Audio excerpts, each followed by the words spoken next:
pessoal, tudo bem com vocês? O vídeo de hoje vai ser a continuação da leitura do livro As Crônicas de Nárnia. Nós lemos o capítulo número 1 no vídeo passado e hoje vamos ler o capítulo número 2. E se você não se lembra do que aconteceu no final do capítulo 1, não tem problema, porque eu vou recapitular rapidamente aqui pra você. Então, Diggory e Polly acabaram entrando no quarto do tio André sem querer. E lá eles encontraram 3 anéis sobre uma mesa. Enquanto Diggory dizia para Polly não mexer nos anéis, foi tarde demais. Polly havia encostado em um dos anéis e desaparecido instantaneamente. Então agora nós vamos para o capítulo 2, que se chama Um Diálogo Estranho. Foi tão repentino, tão horrível, tão diferente de tudo que já havia acontecido a Diggory, mesmo em pesadelos, que ele deu um grito. Instantaneamente, a mão do tio André tapou-lhe a boca. Nada disso. Sua mãe pode ouvir e você sabe muito bem que ela não deve levar sustos. Nada podia ser mais desagradável, disse Diggory mais tarde, do que lidar com um sujeito naquelas condições. Mas não gritou de novo. Melhor assim, disse o tio André. Reconheço que é chocante quando vemos pela primeira vez uma pessoa sumir. É fato, até eu fiquei arrepiado quando vi outro dia o porquinho da Índia desaparecer. Foi naquele dia que o senhor deu um berro. Ah, você ouviu? Espero que não ande me espionando. Não fiz isso, disse Diggory indignado, mas quero saber o que aconteceu com a Polly. Pode me dar os parabéns, replicou o tio André, esfregando as mãos. Minha experiência deu certo. A menina se foi, sumiu deste mundo. O que o senhor fez com ela? Enviei a menina para um outro lugar. Que história é essa? Tio André sentou-se e respondeu. Bem, vou contar-lhe tudo. Já ouviu falar de Dona Lenir? Não é uma tia-avó ou qualquer coisa parecida. Não é exatamente isso. Era minha madrinha. Aquela ali, na parede. Diggory olhou e viu uma fotografia amarelada, mostrando uma velha com um chapéu antigo. Lembrava-se agora de que já vira uma foto dela numa velha gaveta. Tinha perguntado à mãe quem era, mas ela preferira não tocar no assunto. Não era uma figura simpática, pensou Diggory, mas a gente nunca tem certeza quando se trata dessas fotografias antigas. Havia alguma coisa, algo errado com ela, tio André? Perguntou o menino. Bom, respondeu o tio, estalando os dedos.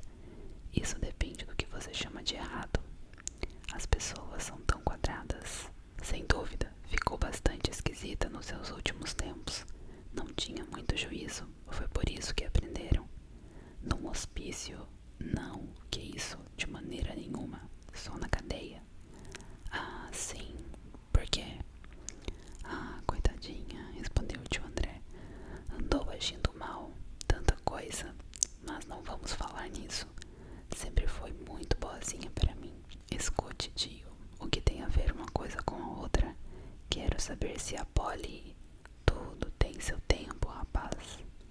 Eu era uma das poucas pessoas que minha madrinha gostava de ver quando adoeceu gravemente.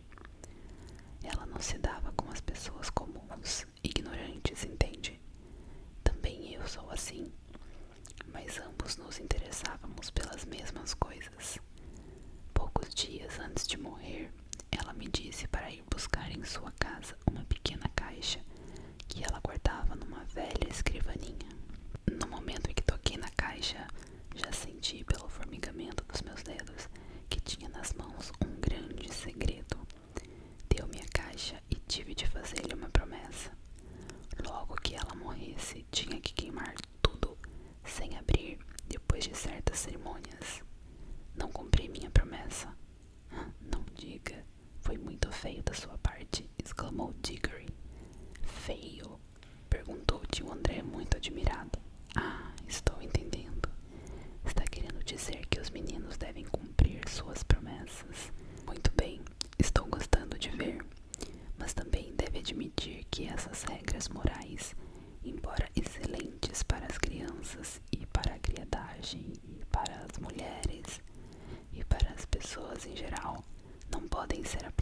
graças aos grandes estudiosos, aos grandes sábios, aos grandes pensadores.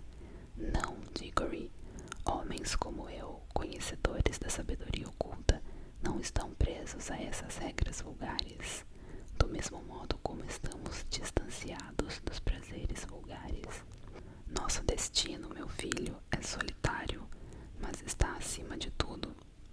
Suspirou e assumiu uma expressão tão grave, tão nobre, tão misteriosa, que por um instante Diggory chegou a pensar que ele dissera alguma coisa muito profunda. Lembrou-se, porém, da cara feia do tio em um momento antes de Polly sumir, e as palavras perderam a eloquência.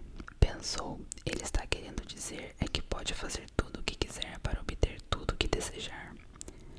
Naturalmente, prosseguiu tio André, durante muito tempo não ousei abrir a caixa. Sabia que devia estar guardando algo extremamente perigoso, pois a minha madrinha era de fato uma mulher fora do comum. Para dizer a verdade, era uma das últimas criaturas mortais neste país que ainda tinha nas veias sangue de fada. Uma vez me disse que havia mais duas no tempo dela, uma duquesa e uma arrumadeira. Sério, Diggory, você está agora conversando com o último homem, muito provavelmente, que teve realmente uma fada madrinha. Que tal? É uma coisa que você poderá se lembrar com orgulho quando tiver a minha idade. Aposto que era mais uma bruxa do que uma fada, pensou Diggory, acrescentando em voz alta. Quero é saber de Polly. Que mania de bater sempre na mesma tecla, exclamou o tio André, como se isso fosse a coisa mais importante. Minha primeira iniciativa foi naturalmente estudar a própria caixa. Era muito antiga, já sabia que não era grega, nem egípcia, nem babilônica, nem hitita, nem chinesa. Era mais antiga do que essas civilizações. Ah, que dia fabuloso quando descobri afinal a verdade. A caixa viera de Atlântida, quer dizer, era séculos mais velha do que essas coisas da idade da pedra que costumam desenterrar aí na Europa. Não era uma coisa rústica como aquelas outras, pois já na aurora do tempo, a Atlântida era uma grande cidade, com palácios, templos e homens cultos.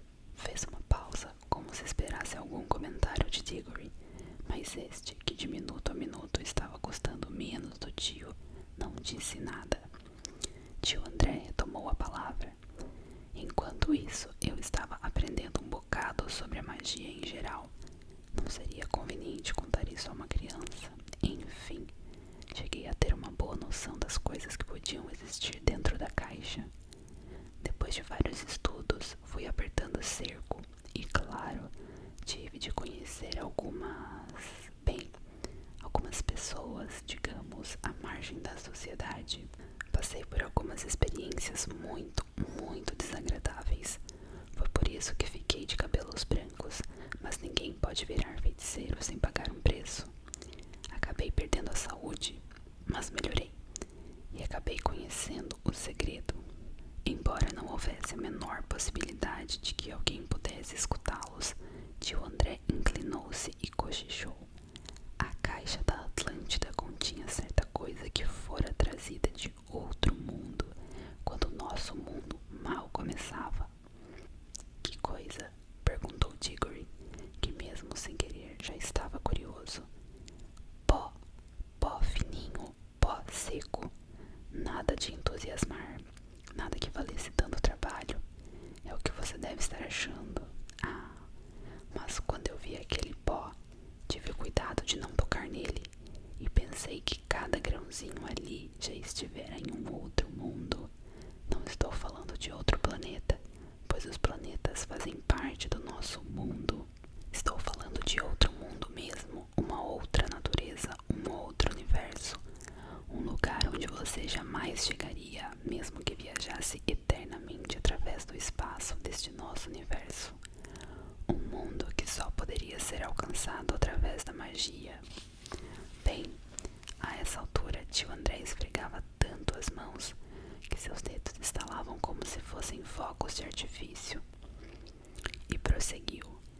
Sabia que, se fizesse direito, aquele pó nos levaria ao lugar de onde viera. A dificuldade era esta: como fazer? Minhas primeiras experiências foram grandes fracassos. Usei porquinhos da Índia. Alguns apenas morreram, outros explodiram feito bombas. Que maldade! Exclamou Diggory, que já tinha tido um porquinho da Índia. Como você teima em fugir do assunto? É para isso que as criaturas existem. Paguei com meu dinheiro. Onde é mesmo que eu estava? Ah, sim, afinal, acabei conseguindo fazer os anéis, os amarelos. Surgiu então uma nova dificuldade. Estava convencido de que um anel amarelo remeteria ao outro mundo qualquer criatura que tocasse nele. Mas de que valeria isso se a criatura não podia voltar para dizer o que havia visto por lá? E a própria criatura? Perguntou Diggory. Não podendo voltar, ficaria numa enrascada. Você sempre olha as coisas de um ponto de vista negativo, replicou tio André com impaciência. Não passa pela sua cabeça que se tratava de uma experiência magna. Só remetemos uma pessoa a outro lugar quando desejamos saber como é esse outro lugar, certo? Bem, e por que o senhor mesmo não foi? Diggory jamais vira alguém tão surpreso e ofendido quanto o tio por causa de uma simples pergunta. Eu. Esse menino deve estar maluco. Um homem da minha idade, nas minhas condições de saúde, correr o risco do impacto e dos perigos de um universo diferente. Nunca ouvi nada tão disparatado em toda a minha vida. Você sabe o que está dizendo? Pense bem, trata-se de um outro mundo onde podemos encontrar tudo. E foi para lá que o senhor enviou a Polly? As bochechas de Diggory estavam vermelhas de raiva. Só tenho uma coisa a dizer. O senhor pode ser meu tio, mas procedeu como um covarde, mandando uma menina para um lugar onde o senhor não tem coragem de ir. Pico calado, ordenou o tio André, dando um tapa na mesa. Não admito que um fedelho fale comigo desta maneira. Você não entende nada. Eu sou um grande mestre, um mago, o iniciado, o que está realizando a experiência. É claro que preciso de material para executá-la. Daqui a pouco você vai me dizer que deveria ter pedido licença aos porquinhos da Índia antes de usá-los. Nenhuma alta sabedoria pode ser atingida sem uma dose de sacrifício. Mas a ideia de que o sacrificado deva ser eu mesmo é completamente ridícula. É como pedir a um general para lutar como um soldado raso. Suponhamos que eu morresse, que seria o trabalho de toda a minha vida. Olhe, é melhor acabar com esse papo, interrompeu Diggory. O senhor vai trazer Polly de volta? Já ia dizer-lhe, quando você me interrompeu com seus maus modos, que descobri afinal a maneira de fazer a viagem de volta. Os anéis verdes são capazes disso. Mas Polly não levou nenhum anel verde. Não levou, disse tio André com um sorriso maldoso. Se não levou, não poderá voltar, gritou Diggory. É como se o senhor a tivesse assassinado. Poderá voltar se alguém for buscá-la, usando também um anel amarelo e levando consigo 2 anéis verdes, um para si, outro para ela. Diggory percebeu que tinha caído numa armadilha. Ficou olhando para o tio André estarrecido, boquiaberto. As bochechas passaram do vermelho ao pálido. Tio André continuou, agora num tom forte e alto, como se fosse um tio perfeito que tivesse dado ao sobrinho um dinheirinho e um bom conselho. Espero, Diggory, que você não acene agora a bandeira branca. Ficaria muito triste se uma pessoa da nossa família não tivesse a honra e a nobreza de socorrer uma dama em perigo. Oh, calha a boca, gritou Diggory. Se o senhor tivesse um pingo de honra, iria o senhor mesmo, mas sei que não tem. Está bem, já vi que tenho que ir, só que o senhor é um monstro. Tudo cruelmente planejado. Ela foi sem saber de nada e agora tenho que ir buscá-la. É claro, comentou o tio André com seu odioso sorriso. Pois muito bem, eu vou. Mas tem uma coisa que faço questão de dizer antes de ir. Até hoje não acreditava em magia. Agora sei que existe. Sendo assim, acha que os velhos contos de fadas são todos mais ou menos verdadeiros, e o Senhor não passa de um bruxo cruel como os que existem nos contos. Escute então, nunca soube de um bruxo que não acabasse pagando por sua maldade no final da história. É só. De todas as coisas ditas por Diggory, foi esta a única que teve endereço certo. Sobressaltado, tio André revelou tanto horror na face que, apesar da sua monstruosidade, era quase possível ter pena dele. Um segundo depois, recompôs-se, dizendo com um sorriso forçado: Bem, é natural que uma criança pense dessa maneira. Uma criança criada entre mulheres como você. Não precisa preocupar-se com os meus perigos, Diggory. Não seria melhor preocupar-se com os perigos porque passa a sua amiguinha? Já há algum tempo que ela foi embora. Se algum perigo existir lá, bem, seria uma pena chegar um pouquinho atrasado. Até parece que o senhor se importa muito com isso, disse Diggory impetuosamente. Já estou cheio desse papo. Que devo fazer? Antes de mais nada, aprender a controlar os seus nervos, meu filho, respondeu o tio André com frieza. Do contrário, vai acabar como a sua tia. Vamos. Levantou-se, calçou um par de luvas e dirigiu-se para a bandeja de anéis. Eles só funcionam quando estão de fato em contato com a pele. Com luvas, posso pegá-los à vontade, assim. Se levar-o no bolso, nada acontecerá, mas tenha muito cuidado para não colocar a mão no bolso por distração.